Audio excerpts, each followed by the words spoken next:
నమస్తే, welcome to our channel. Breaking news చూస్తున్నాము. MLA Lasya Nanditha మృతికి సంబంధించి ఏ టిప్పర్ అయితే కారణమైందని చెప్పేసి అని అంటున్నారు. ఆ టిప్పర్ లభ్యమైనట్లుగా మనకు తెలుస్తోంది. యాక్సిడెంట్ అయిన 10 రోజుల తర్వాత టిప్పర్ ని కనుగొన్నారు పోలీసులు. కానీ డ్రైవర్ మాత్రం ఇంకా అందుబాటులో రాలేదు. డ్రైవర్ కోసం ఇతర రాష్ట్రాల్లో కూడా వెతుకుతున్నారు అన్నట్టుగా తెలుస్తోంది. మరి ఈ అంశానికి సంబంధించి మనతో మాట్లాడడానికి, వారి విశ్లేషణని మనతో పంచుకోవడానికి సీనియర్ జర్నలిస్ట్ శ్రవణ్ కుమార్ వీర్లపాటి ఉన్నారు. వారితో మాట్లాడదాం. నమస్తే శ్రవణ్ కుమార్ గారు. నమస్తే అండి. నమస్తే అండి. ఎమ్మెల్యే లాస్య నందిత మృతికి సంబంధించి ఏదైతే కారణం అంటున్నారు టిప్పరు, ఆ టిప్పర్ ఇప్పుడు లభ్యమైంది అని అంటున్నారు.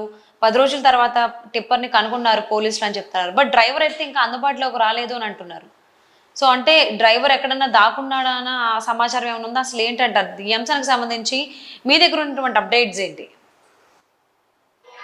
ఇప్పటి వరకు మనం చూసినట్టయితే లాస్య నందిత గారి ప్రమాదానికి కారణం అది ఓఆర్ఆర్ దగ్గర ఆ రోడ్డు మీద ఉన్నటువంటి ఆ పక్కన ఉన్నటువంటి గ్రిల్స్ని గుద్దుకొని, అంటే బార్డర్కి గుద్దేసుకొని చనిపోయినట్టుగా తెలుసు. దానికన్నా ముందు అతివేగంగా వస్తూ ఒక టిప్పర్ని గుద్దినట్టుగాను, ఒక భారీ వాహనాన్ని గుద్దినట్టుగా ముందు సమాచారం ఉంది. అది ఇప్పుడు క్లారిటీ వచ్చింది, అది ఒక టిప్పర్ అనే సమాచారం వచ్చింది. అది కర్ణాటకలో ట్రాక్ చేస్తే కర్ణాటకలో దొరికినట్టుగాను, కర్ణాటక రాష్ట్రంలో ఈ రాష్ట్రం దానికి క్లారిటీ రావాల్సింది. మనకు అందుతున్న సమాచారం ప్రకారం కర్ణాటకలో ట్రేస్ అవుట్ చేస్తే కర్ణాటకలో లభ్యమైంది.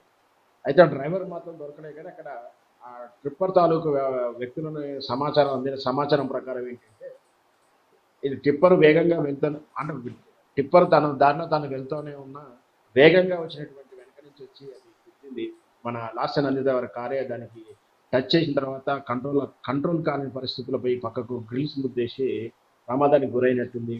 అయితే ఎక్కడైనా సరే ప్రమాదం జరిగినప్పుడు భారీ వాహనాలు, అంటే పెద్ద వాహనం చిన్న వాహనం యాక్సిడెంట్ అయినప్పుడు సహజంగా పెద్ద వాహనాన్ని తప్పంటారు. అంటే ఉదాహరణకు మనకు కారు స్కూటర్ వెళ్తున్నప్పుడు స్కూటర్ వచ్చి ప్రమాదానికి గురైనా కూడా కారు అతనిది తప్పు అన్నట్టుగా వ్యవహరిస్తుంటాం. ఇప్పుడు కారు టిప్పర్ అనేసరికి టిప్పరే ప్రమాదానికి కారణం అంటారు. దాని ఉద్దేశంతో భయపడి ఉండొచ్చు. అతను అతి భయానికి కావచ్చు, అతడు అబ్స్కాండ్ అయిపోయి తన వాహనాన్ని దాచేశాడని చెప్పచ్చు. కానీ పోలీసులు మనకున్నటువంటి సీసీ కెమెరా సమాచారం, ట్రాక్ సమాచారం, టెక్నికల్ సమాచారంతో ఆ వెహికల్ని కనిపెట్టడంలో సక్సెస్ అయ్యారని చెప్పచ్చు. మొత్తం మీద ఆ డ్రైవర్ మాత్రం భయానికి మాత్రమే దాచుకుని ఉండగా చెప్పొచ్చు. కానీ దీనికి వెనక కుట్ర కోణాలు ఉన్నాయని మాత్రం ఇప్పుడు మనం లేవు. కాకపోతే ఊహ అయితే గెస్ అయితే జరుగుతుంది, ఏమైనా కుట్ర కోణం దాగుందా ఏదైనా. ఎందుకంటే వర్ష ప్రమాదం జరగడం, లాస్య నందిత మీద ఏమైనా ప్రమాదం ఉందా, స్థానికంగా అయితే మీద పోటీ చేసినటువంటి ఇతర రాజకీయ నాయకుల నుంచి ఏమైనా హాని ఉందా, ఈ కోణంలో మాత్రం చర్చలు జరుగుతున్నాయి. ఈ కోణంలో దర్యాప్తు జరగాలని డిమాండ్లు వస్తున్నాయి. కానీ ఇప్పుడిప్పుడే మనం ఉన్నాయని రూఢీ చేయాల్సిన పరిస్థితి అయితే కనిపిస్తుంది. అంటే శ్రవణ్ గారు, ఇంకొక మాట ఏంటి అని అంటే, పోలీసుల దగ్గర కీలకమైనటువంటి ఆధారాలు కూడా లభ్యమయ్యానట్టుగా వార్తలు వస్తూ ఉన్నాయి. ఇందుకే ఏంటి ఆ కీలకమైనటువంటి ఆధారాలు అంటారు? కీలకమైన ఆధారం అంటే ఆ టిప్పర్కి సంబంధించిన ఆధారమే. కానీ ఈ టిప్పర్ వెనక కుట్ర ఉన్నటువంటి విశేషాలు అయితే మనకున్న సమాచారం అయితే లేదు. మొత్తం మీద టిప్పర్ ఉన్నది. ఆ టిప్పర్ అయితే కీలక సమాచారం ఏంటంటే అదే టిప్పర్ని ఈ యాక్సిడెంట్లో ప్రమేయం ఉన్నట్టు దానికి ఎవిడెన్స్లు ఉన్నాయి. దీనికి ముందు అంటే ఈ టిప్పర్ గుద్దడం కోసం కానీ, అంతకుముందు దీంట్లో ఏమైనా హత్యాయత్నం ప్రయత్నం కానీ, దీని కుట్ర కోణం ఏమైనా ఉందనే విషయానికి అయితే క్లారిటీ లేదు. ఉన్న సమాచారం మాత్రం ఆ టిప్పర్కి సంబంధించి ఈ టిప్పర్ మాత్రమే ఇందులో ప్రమేయం ఉన్నట్టు తగిన సాక్ష్యాధారాలు ఉన్నాయి, అంతవరకు ఉంటాయి. కానీ దీని వెనక ఏమైనా కుట్ర ఉందనేది మాత్రం ఇప్పుడప్పుడే పోలీసులు తేల్చట్లేదు. ఉన్నదని కూడా పోలీసుల నుంచి సమాచారం లేదు. అది ఇంకా ఇన్వెస్టిగేషన్ దశలో ఉందని చెప్పవచ్చు. ఓకే. సో ప్రస్తుతానికి అయితే యాక్సిడెంట్ అని 10 రోజుల తర్వాత టిప్పర్ అయితే లభ్యమైంది. బట్ టిప్పర్ డ్రైవర్ మాత్రం ఇంకా అందుబాటులోకి రాలేదు. ఇంకా ఆయన కోసం వెతుకుతూనే ఉన్నారు పోలీసులు అన్నట్టుగా మనకు వార్తలు వస్తూ ఉన్నాయి. మరి ఆయన ఏమన్నా ఎక్కడైనా దాక్కుని ఉండొచ్చు అంటారా? లేకపోతే తనేదో తప్పు చేశాడనే ఉద్దేశంతో అసలు ఏం చేసి ఉండొచ్చు అంటారు? అంటే దొరికేటువంటి అవకాశం ఉందా అతి త్వరలోనే? దొరుకుతారు. ఐడెంటిఫికేషన్ అయిన తర్వాత దొరకకపోవడం అనే సమస్య ఉండదండి.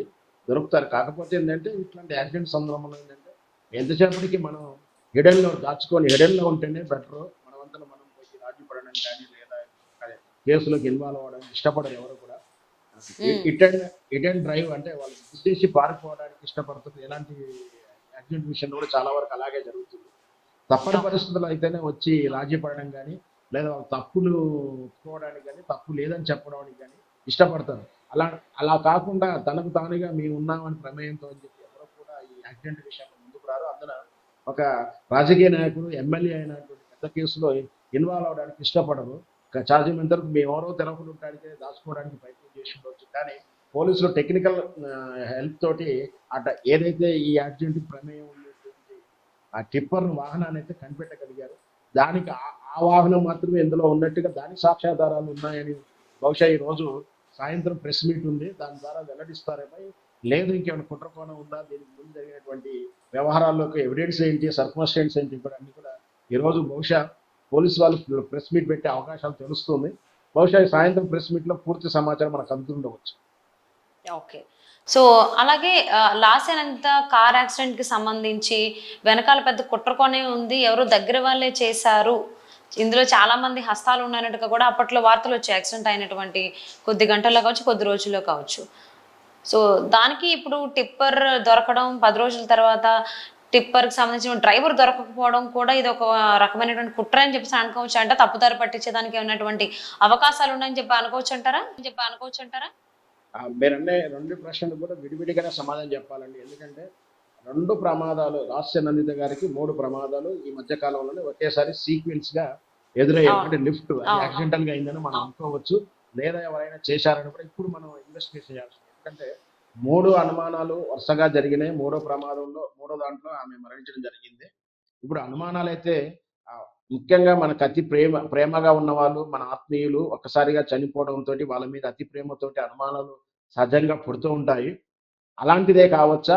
లేదంటే ఇంకేమైనా నిజంగా జరిగుందా అనేది అనుమానం రైజ్ అయినప్పుడు ఇన్వెస్టిగేట్ చేయడంలో తప్పు లేదు.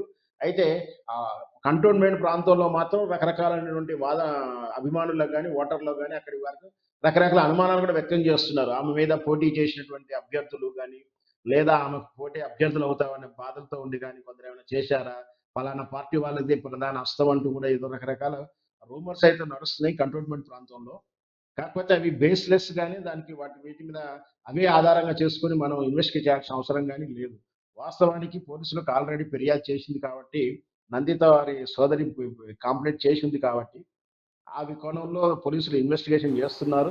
ఏదైనా ఎవిడెన్స్ ఉంటే మాత్రం ఖచ్చితంగా బయటకొస్తుంది. మొత్తం మీద ఈ యాక్సిడెంట్‌కును వీళ్ళ అనుమానాలకి ఏమైనా సంబంధం ఉందా? సరైనటువంటి రీజన్ ఫైండ్ ఔట్ చేయగలుగుతున్నారా పోలీసులు లేదనేది ఈరోజు సాయంత్రం ప్రెస్ మీట్‌లో మనకు సమాచారం అందుతుండొచ్చు. Okay.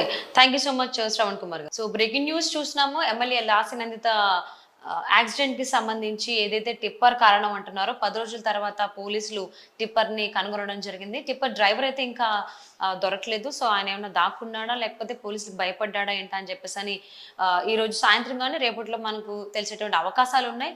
So thank you for watching.